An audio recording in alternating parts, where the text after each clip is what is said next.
How's it going, everyone? This is Midnight Strike 3625 here once again with my daughter Sydney, welcoming you back to another classic review. And this is a review that is long overdue, as the last classic review I did was well over a couple months ago, and the last time I actually said I was going to be reviewing this was, well, about a year ago. So here it is, my review, long overdue, of Linkin Park's third album, Minutes to Midnight, which a lot of people view as the crack in the proverbial armor of the machine that is Linkin Park. On the other hand, I actually kind of have to halfway disagree, halfway agree. There are a few gems on this album, but there is a lot of filler and a lot of what the fuck moments, especially for the band. Now, a lot of people actually complain about the shift in style in this album. This album is actually very significant in that it doesn't feature as heavy of a nu metal influence as it does more of a organic hard rock feel. Now, this could be either good, this could be bad, and there's a lot going for it, especially on songs such as What I've Done, Given Up, Bleed It Out, and Hands Held High, and of course No More Sorrow, one of my favorites on the album. But there's also a lot to be left wondering, could they have done better? Could they have fleshed this out to be a better experimental album? Because in all reality, that's pretty much what it is. It's not as experimental as their next release, which we're probably not going to get into on this channel, but it is experimental in its own right when you get into the fundamentals that make Linkin Park who they are. So, like I said, the last two albums, Hybrid Theory and Meteora, were very nu metal. They had a strong resemblance to late 90s, early 2000s nu metal. That's basically what they were. And, Sydney, we don't grab onto the cords. That's basically what they were. Had to stop her from grabbing the PlayStation 2 cords. So, here we go.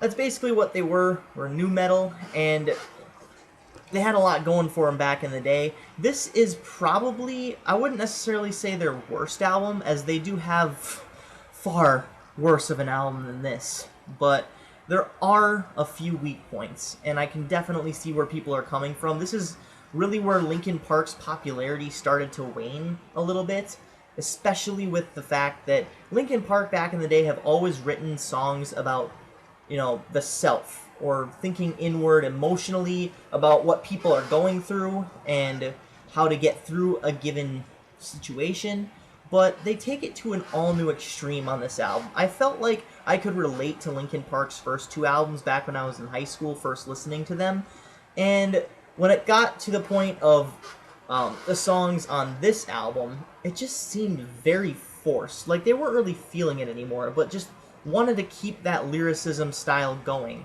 Songs like Valentine's Day, The Little Things That Give You Away, and of course In Pieces and In Between, just sound very convoluted and contrived in their own notion. Valentine's Day has a bit of an emo sound to it, and just kind of comes off as sounding really, really whiny. Whereas back in the day, their songs actually seem to come from the heart. On this album, like I said, contrived. Very, very contrived.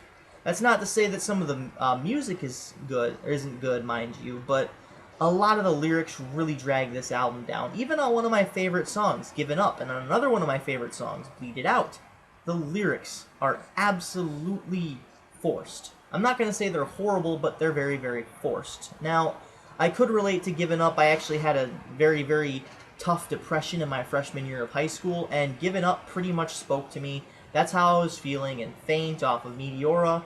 Now, like I said, it's really contrived, though, other than those few moments. There's a few instances where you could relate to it, but other than that, it just feels like they're not really all there. So, overall, I'm going to do it track by track and get into kind of the basics of what I feel about each song, and then give you an overall rating. So, Wake is an instrumental and intro. There's not really much to it.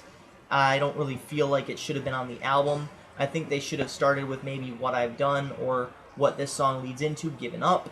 I think it would have been a lot better. Actually, I think they probably should have started with What I've Done, because that was the showcaser of what this album was supposed to be.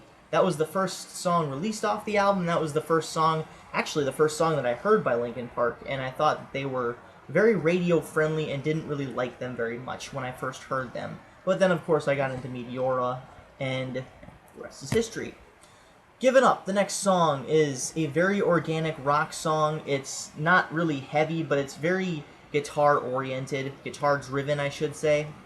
The lyrics really spoke to me when I was going through depression, but after that stint ended, I was just thinking, okay, this is kind of forced. So, you know, very, very limited in the relation category. The next song is Leave Out All the Rest. I really don't like this song. It's boring, it feels forced, and it just sounds very monotonous. I don't know what it is, it's just, I don't like it. The next song, Bleed It Out, I really like the intro to this song. It's very simplistic in nature, it's got a little bit of that Mike Shinoda rapping, and this album, I forgot to mention, is very, very significant in that this is the first time that we barely hear any rap verses. In the last two albums, pretty much every song featured Mike Shinoda rapping and Chester Bennington singing the chorus, with the exception of Breaking the Habit and Don't Stay, which even Don't Stay had a little bit of Mike Shinoda, but not much. The next song, Shadow of the Day, is probably one of my least favorite songs on the album. I don't like it at all. It sounds very radio-friendly, and I don't really like the lyrics. It's very out of place on this album as well. I heard this song on the radio all the time. The first time I heard it, I didn't like it, and the radio just killed it for me from there. The next song is What I've Done. This is probably one of the best songs on the album. It's the first one I've heard by them, and I really like it a lot. The first time I heard it, I did think it was very mainstream and a little too radio-friendly, but I soon got over that and started listening to it more and more. And as I started listening to it more, I really started getting into it. So it grew on me. The next song, Hands Held High. This one might take a little bit for people to get into, but it's one of the very few songs on here that feature just Mike Shinoda. Actually, it's the only song that features Mike Shinoda solely. Sydney, it's okay. It's the only song that features Mike Shinoda rapping, like, totally throughout the entire song, and I do think it sounds very good.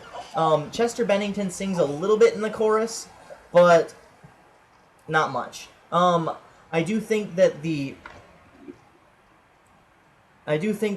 chorus